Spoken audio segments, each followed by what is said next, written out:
no matter what happens tonight, we have nearly the same delegate lead as we did this morning, and we are on our way to winning this nomination.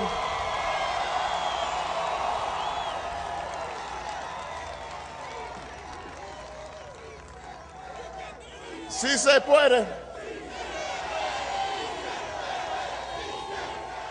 Okay, I apologize for tricking you into watching this video, but there's something all Americans should know about Barack Obama. As a community organizer, I learned that the real work of democracy begins far from the closed door.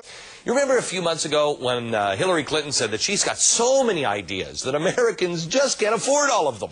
Well, apparently Barack was paying attention because he's got even more ideas that we can't afford. Sure, his plan does have universal health care, but it also has a new national infrastructure bank, a major government investment in green energy, tax credits for those who pay no income tax. In total, Obama's plan will cost us over $197 billion every 365 days. Money that I'm sure China would be all too happy to loan to us. But don't worry, because Daddy Barack says we don't have to borrow that money for very long because we'll pay for all of the new spending by A, letting the Bush tax cuts expire, B, auctioning off CO2 emissions. May I translate bullcrap to English? That means instituting a carbon tax on business. And C, well, I'm going to let him explain this last one. It's time to stop spending billions of dollars a week trying to put Iraq back together again and start spending the money on putting America back together again instead. Yeah! Fix America. I've been waiting. Obama 08. Yes, we can. Yes, we can. Oh, well, the problem I have with this one is just a small question before, I go back to the celebration of Barack Obama in 08. If he's so intent on spending our money here at home, which I'm all for, in fact, let's not spend any money abroad or home for a while, what do you say? Why is he the lead sponsor of something called the Global Poverty Act? Yeah, global poverty. Global poverty. Spend it all home. This act, which just passed through the Senate Foreign Relations Committee yesterday, would commit the next president of the United States. Oh my gosh, that may be Obama. What a coincidence. It would commit him to working towards the worldwide poverty goals set by the United Nations Millennium Declaration. Look that one up. Google it, please. These goals may cost America an estimated $845 billion, while making us subservient to a whole array of UN treaties and resolutions like the Kyoto Protocol. Wouldn't that be great? Now, you likely haven't heard much about this because not many people, even those who voted for it, understand its true intentions.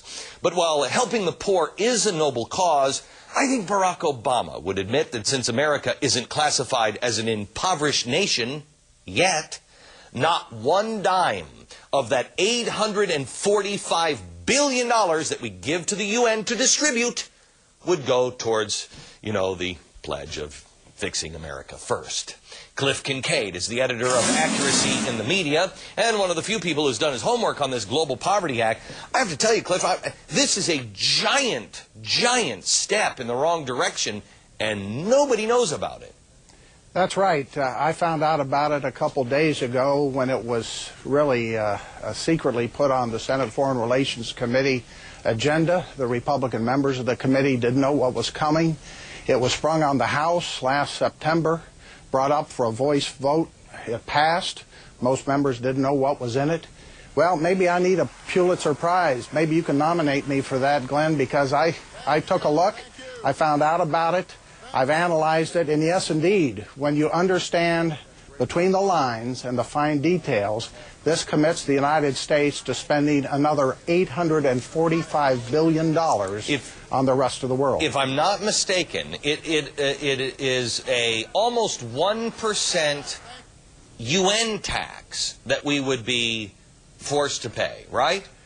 It's 0.7% of gross national product. This is a figure that was bandied about by the UN for many years. It was actually inserted into a document out of the UN in 2002 and agreed to by the Bush administration. That's craziness. And the Bush administration agreed to it. The Barack Obama bill, basically without mentioning the 0.7% or the necessity of a global tax, commits the United States to carrying out this objective, meeting its own, quote, millennium goal. Right. And I mean, it's the same game that they're always playing. Look, they've already set it up in one bill, and now this is the other bill to actually execute it. Basically, right or wrong.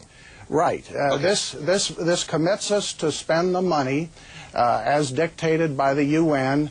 0.7%, according to Jeffrey Sachs, who ran the UN Millennium Project, means the United States has been short by $65 billion a year on what is called official development assistance. But it also puts us in line for Kyoto. It also puts us in line for what is also part of this UN Millennium Agreement of banning all small arms. Well, there's a couple different documents here.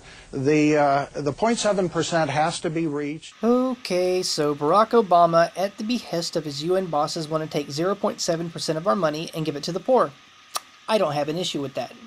I do have a big problem with giving up my God-given rights to defend myself in the process. You see, the men who founded this country just finished fighting a war of independence against a tyrannical government that wouldn't allow them to have their own banking system, that tried to disarm the general populace. Okay, all this is a big scam to turn us into a population of subservient slaves working on a global plantation.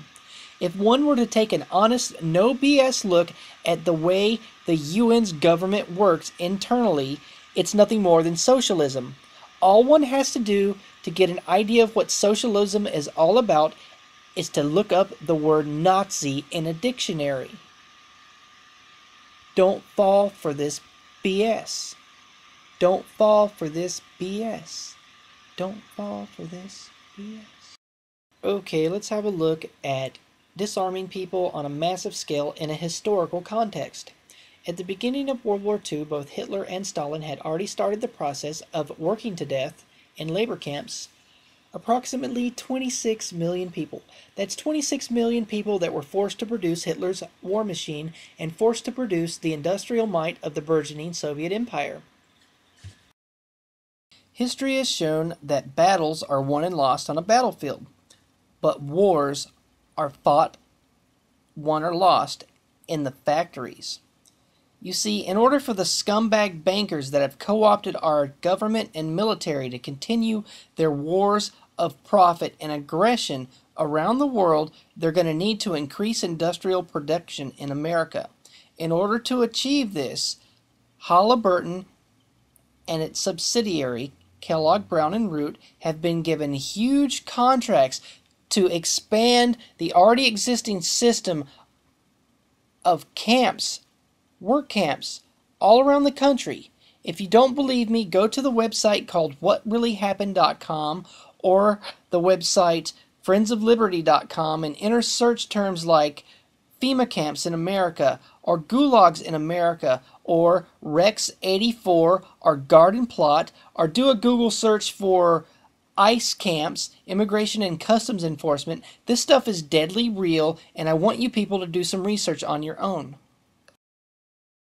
If there's somebody out there who's watched this video and doesn't believe that the UN wants to turn us into a bunch of disarmed peasant slaves, have a look at this statue right out in front of the UN headquarters in New York City. What exactly is the artistic merit of this? What exactly is the artistic merit of this? What exactly is the artistic merit of this? What exactly is the artistic merit of this? What exactly is the artistic merit of